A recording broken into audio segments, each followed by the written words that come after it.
जब महंगाई बढ़ती है तो लोग कहते हैं कि सरकार नोट छाप के महंगाई दूर क्यों नहीं करती। तो दोस्तों, नोट छाप के महंगाई दूर नहीं की जा सकती। महंगाई दूर होती है आरबीआई की मॉनेटरी पॉलिसी को चेंज करने से, यानी कि उसमें बदलाव करने से। अगर नोट छाप की महंगाई दूर होती तो वेनेजुएला ने नोट छाप के महंगाई दूर करने की कोशिश की थी, बर्बाद हो गया वो। उस वहाँ वेनेजुएला में 10 लाख गुना महंगाई है। यानी कि यहाँ पे जो ब्रेड 100 रुपये में मिलती है वो वहाँ पर 10,000 में मिलती है। तो देखिए कितनी महंगाई है। तो हम इसी वीडियो में यही देखेंगे कि महंगाई कैसे कंट्रोल होती है, यानी कि SLR, CRR, bank rate, repo rate, reverse repo rate, ये होता क्या है और इनसे कैसे महंगाई कंट्रोल होती है। तो आइए वीडियो को स्टार्ट करते हैं। तो दोस्तों, सबसे पहले हम repo rate, bank rate, MSF देख लेते हैं। देखिए कि आप सबसे पहले ये समझ लीजिए कि ये होते क्या हैं। तो देखिए, बैंक रेट वो होता है जब कॉमर्शियल बैंक आरबीआई से लोन लेती है और कुछ समय के लिए लोन लेती है, यानी कि 2 से 14 दिन के लिए जो लोन लेती है, उस पर जो आरबीआई इंटरेस्ट चार्ज करता है उसे हम रेपो रेट कहते हैं। तो रेपो रेट सिंपल है, आपको बस समझ में आना चाहिए। इसका और एक्सप्लेनेशन मैं आपको आगे बताऊंगा। सबसे पहले बस आपको थोड़ा थोड़ा आप समझ लीजिए।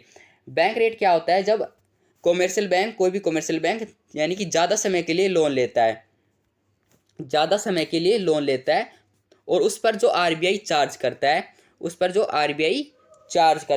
हम बैंक रेट कहते हैं। अब एमएसपी देख लेते हैं। जब कोई भी अति अल्प समय के लिए, यानी कि जब कोई भी कॉमर्शियल बैंक 1 दिन के लिए लोन लेता है तो उस पर जो आरबीआई चार्ज करता है उसे हम एमएसएफ कहते हैं। ये सबसे कम चार्ज करता है आरबीआई, इस पर केवल 2 से 3% ही चार्ज करता है। तो इनकी अलग अलग चार्जिंग होती है। ये आंकड़े बदलते भी रहते हैं, बस आप कॉन्सेप्ट समझिए, आंकड़ों पे मत जाइए। तो ये आपको समझ में आएंगे। अब देखिए महंगाई कंट्रोल, इनसे महंगाई कंट्रोल कैसे होती है, यानी कि मुद्रास्फीति कैसे कंट्रोल होती है। तो मान लीजिए कि कॉमर्शियल बैंक, कोई भी कॉमर्शियल बैंक है, यानी कि ये मान लीजिए एसबीआई है। ये दोबारा से लिखता हूँ मैं, ये एसबीआई है, ये एसबीआई बैंक है, ध्यान से समझना। ये एसबीआई बैंक है। क्या होता है कि इसके पास बहुत सा पैसा आ जाता है कभी कभी। तो ये क्या करता है कि इसके पास ये पैसे रखता नहीं है, ये कहता है, ये लोन की फॉर्म में जनता को बांट देता है। तो ये कहता है कि आओ लोगो, तुम जनता आओ और हमारे पास लोन ले जाओ। तो ये उस पर, मतलब इसके पास ज़्यादा पैसा होता है तो उस पर वो एक कम चार्ज लगा देता है, कभी 2 या 3% में ये लोन दे देता है। तो क्या होता है कि कोई एक चिंटू होता है, चिंटू नाम का एक लड़का होता है, वो बैंक में जाता है और 1 लाख रुपए लोन में ले लेता है। अगर वो 1 लाख रुपए अगर वो लोन में ले लेता है तो वो क्या करेगा कि वो मार्केट में जैसे भी जाएगा तो जो भी चीज़ देखेगा तो उसका खरीदने का मन करेगा। मान लीजिए वो एक मिठाई की दुकान पे कहता है और कहता है कि मिश्रा जी 1 किलो मिठाई तोल दीजिए। सीधे कहेगा कि 1 किलो मिठाई तोल दीजिए, रेट भी नहीं पूछेगा। तो मिश्रा जी सोचेंगे कि इसके पास ज़्यादा पैसा है और क्यों ना मैं अपनी मिठाई का दाम बढ़ा दूं।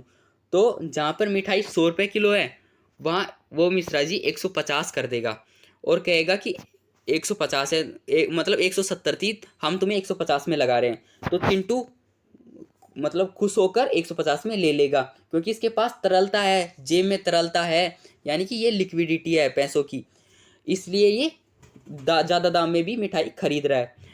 अब इससे क्या होता है कि दुकानदार सोचेगा कि 150 में मेरी मिठाई बढ़ रही है और दूसरा भी आएगा वो भी 150 में ले जा रहा है। तो मिश्रा जी सोचेंगे क्यों ना हम मिठाई का 100 से 150 ही दाम रख दें। इससे अब क्या हुआ, महंगाई बढ़ गई। अब जनता सरकार से वो करेगी, क्योंकि जो गरीब लोग होते हैं वो तो खरीद नहीं सकते। अब सरकार से आग्रह करेगी तो सरकार क्या कहेगी, अब आगे समझते हैं। सरकार क्या करेगी, सरकार कहेगी कि ए आरबीआई तुम अपनी मॉनेटरी पॉलिसी में चेंज करो, यानी कि repo rate, bank rate, MSP सब कुछ बढ़ा दो, सब कुछ बढ़ा दो। अगर तुम सब कुछ बढ़ा दोगे तो जो कॉमर्शियल बैंकों को जो लोन मिलता है उस वो भी बढ़ जाएंगे, उस पर जो ब्याज मिलता है वो भी बढ़ जाएंगे। यानी कि मान लीजिए आरबीआई ने जो ब्याज है वो 40% कर दिया, तो अब जो कॉमर्शियल बैंक है वो क्या उन्हें 2-3% पे ब्याज देगा? नहीं देगा। उन्हें कितने परसेंट पे ब्याज देगा? 50% पे। तो जब 50% पे उन्हें ब्याज मिलेगा जनता को, तो कोई भी ब्याज नहीं लेगा। और फिर चिंटू आएगा, चिंटू चिंटू ब्याज लेने आएगा, चिंटू को ब्याज नहीं मिलेगा और चिंटू फिर दुकान के पास से निकलेगा तो मिश्रा जी बोलेंगे चिंटू जी मिठाई ले जाओ, तो चिंटू जी कहेंगे नहीं मिश्रा जी पैसे नहीं है। तो फिर चिंटू जी वो मिश्रा जी सोचेंगे कि हमारी मिठाई बिक नहीं रही, इसलिए हम अपने मिठाई की रेट कम कर देते हैं, तो वापस ही ऑटोमेटिक ही महंगाई कम हो जाएगी। तो अब आपको समझ में आ गया कैसे repo rate, bank rate, reverse repo rate, यानी कि एक ऐसी चाबी होती है आरबीआई के पास जिससे महंगाई को कंट्रोल किया जा सकता है।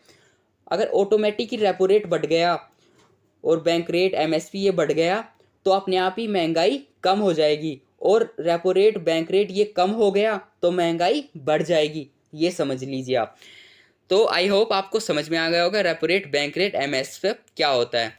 अब आपको एक टर्म है reverse repo rate, reverse repo rate ये क्या होता है ये भी समझ लीजिए। देखिए रेपो रेट की फुल फॉर्म होती है रीपर्चेजिंग ऑप्शन, लेकिन ये आपको ध्यान रखने की ज़्यादा आवश्यकता नहीं है, बस आपको रेपो रेट पता होने चाहिए। तो देखिए रिवर्स रेपो रेट क्या होता है। कभी कभी क्या होता है कि कभी कभी नहीं, संडे की तो छुट्टी होती है आपको पता है, संडे की छुट्टी होती है और कभी कभी सेकंड सैटरडे की भी छुट्टी होती है। तो कॉमर्शियल बैंक क्या सोचते हैं कि इन 2 दिन में कोई कोई भी हमसे पैसे लेने नहीं आएगा और कोई भी लोन लेने नहीं आएगा। तो कॉमर्शियल बैंक क्या कहते हैं आरबीआई से, ए आरबीआई तुम हमसे तुम हमारे जो पैसे हैं उस पर हमारे पैसे रख लो 2 दिन के लिए और तुम उस 2 दिन का हमें ब्याज दो, क्योंकि कॉमर्शियल बैंक चाहते हैं, कॉमर्शियल बैंक लाभ कमाना चाहते हैं और वो आरबीआई से यही कहते हैं। आरबीआई सोचता है कि अगर हम पैसे नहीं लेंगे इससे तो ये जनता में बांट देगा और जनता में बांट देगा तो ज़्यादा महंगाई हो बढ़ जाएगी। तो आरबीआई कहता है कि चलो हम तुमसे लोन ले लेते हैं, तो इस पर अलग चार्ज लगता है, इस पर कॉमर्शियल बैंक चार्ज लेते हैं आरबीआई से, इसे रिवर्स रेपो रेट कहते हैं। अब आपको समझ में आ गया होगा repo rate, bank rate, reverse repo rate और एमएसएफ क्या होता है। अब हम सीआरआर और एसएलआर देखते हैं। देखिए कि आरबीआई सोचता है कि महंगाई अभी कंट्रोल नहीं हुई है, यानी कि कभी कभी क्या होता है कि repo rate, reverse repo rate ये बढ़ाने से भी महंगाई कंट्रोल नहीं होती है, बहुत कम कंट्रोल होती है। तो सरकार आरबीआई आरबीआई को एक छूट भी दे रखी है कि आरबीआई को कहता है कि तुम अपने सीआरआर और एसएलआर में वृद्धि कर दो, यानी कि सीआरआर और एसएलआर बढ़ा दो, इससे महंगाई ज़्यादा कंट्रोल होगी, यानी कि महंगाई ऑटोमेटिक ज़्यादा कंट्रोल होगी इससे। तो देखते हैं सीआरआर क्या होता है। देखिए सबसे पहले आप ये समझिए कि जो सीआरआर होता है वो आरबीआई के पास रखा जाता है, लेकिन जो एसएलआर होता है वो किसी भी कॉमर्शियल बैंक, मान लीजिए मैंने एसबीआई या बैंक ऑफ बड़ौदा मान लिया, बीओबी यानी कि बैंक ऑफ बड़ौदा अपने पास रख रहा है, वो एसएलआर होगा। लेकिन जो सीआरआर होता है वो आरबीआई के पास रखता है। अब ये हो कैसे रखा जाता है ये भी मैं आपको बताता हूँ। वर्तमान में ये देख लीजिए कि सीआरआर है 3% और जो एसएलआर है वो 18.5% यानी कि लगभग 18% है। तो देखिए सीआरआर और एसएलआर क्यों रखते हैं।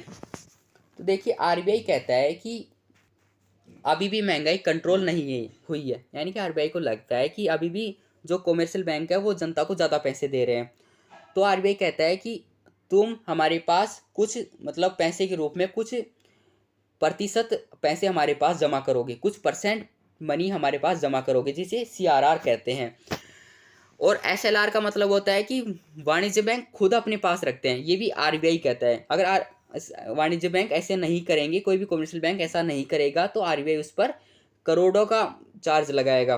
तो जो सीआरआर होता है वो आरबीआई के पास रखना होता है और एसएलआर ये खुद जो कमर्शियल बैंक है वो अपने पास रखते हैं, और इससे फिर महंगाई कंट्रोल हो जाती है। देखिए कैसे, मान लीजिए किसी ने 1,000 रुपये बैंक में जमा किए, 1,000 रुपये बैंक में जमा किए, तो इसका 3% तो आरबीआई के पास चला जाएगा, यानी कि वैसे ऑटोमेटिक चला जाएगा, और इसका 18% कोई भी कॉमर्शियल बैंक के पास चला जाएगा, मान लीजिए वो एसबीआई है उसके पास चला जाएगा।